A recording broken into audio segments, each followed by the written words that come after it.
Doctor Agarwal's கண் மருத்துவமனை இலவச கண் பரிசோதனையை வழங்குகிறது. Book appointment now.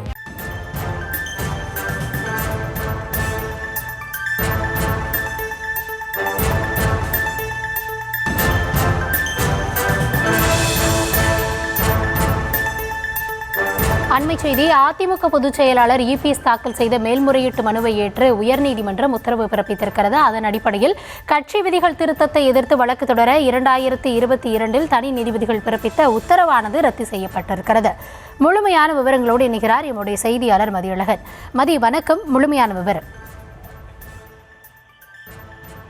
அதிமுக கட்சி விதிகளை திருத்தம் செய்வதை எதிர்த்தும் உட்கட்சி தேர்தலை எதிர்த்தும் கட்சி உறுப்பினர்கள் என கூறி ராம்குமார் அழித்தன், கே.சி. பழனிசாமி மகன் சுரேன் ஆகியோர் அதிமுக தொண்டர்கள் சார்பில் உரிமைகள் தாக்கல் செய்ய அனுமதி கோரி சென்னை உயர்நீதிமன்றத்தில் மனுக்கள் தாக்கல் செய்தனர். அதில் அதிமுக பொதுச் செயலாளர் ஜெயலலிதா மறைவுக்கு பின் கட்சியில் ஒருங்கிணைப்பாளர், இணை ஒருங்கிணைப்பாளர் பதவிகள் உருவாக்கப்பட்டது. அதற்கேற்ப விதிகளை திருத்தம் செய்தது அதிமுகவின் சட்டத்திட்டங்களுக்கு எதிரானது என குறிப்பிட்டிருந்தனர்.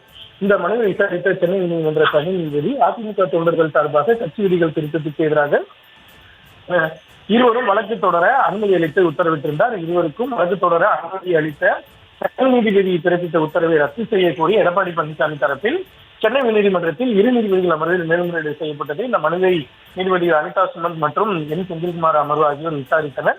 இந்த மனு மீதான விசாரணையின் பொழுது சுரேன் பழனிசாமி மற்றும் ராம்குமார் ஆதித்தனாக அதிமுக உறுப்பினர்களே இல்லை என்பதால் அதிமுக தொண்டர்கள் சார்பாக வழக்கு தொடர அனுமதி அளித்த தனி நீதிபதி உத்தரவை ரத்து செய்ய வேண்டும் எனவும், கட்சியில் அடுத்தடுத்து மாற்றங்கள் ஏற்பட்டுள்ளதால் வழக்கில் எழுப்பிய கோரிக்கைகள் காலாவதியாகிவிட்டன என்றும் எடப்பாடி பழனிசாமி தரப்பில் வாதிடப்பட்டது. கட்சியின் உறுப்பினர்கள் தான் என உரிய ஆதாரங்களுடன் நிரூபித்த பிறகு வழக்கு தொடர அனுமதி அளித்து தனி நீதிபதி உத்தரவிட்டார். தங்கள் வழக்குகள் காலாவதியாகவில்லை, எடப்பாடி பழனிசாமி மனுவை தள்ளுபடி செய்ய வேண்டும் என சுரேன் பழனிசாமி மற்றும் ராம்குமார் ஆதித்தன் தரப்பில் வாதிடப்பட்டது.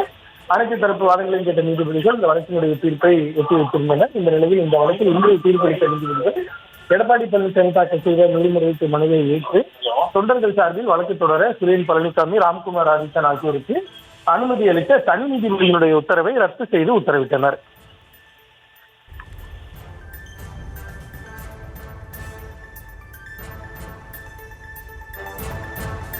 விவரங்களுக்கு நன்றி மதியழகன். டாக்டர் அகர்வால்ஸ் கண் மருத்துவமனை இலவச கண் பரிசோதனையை வழங்குகிறது. Book appointment now.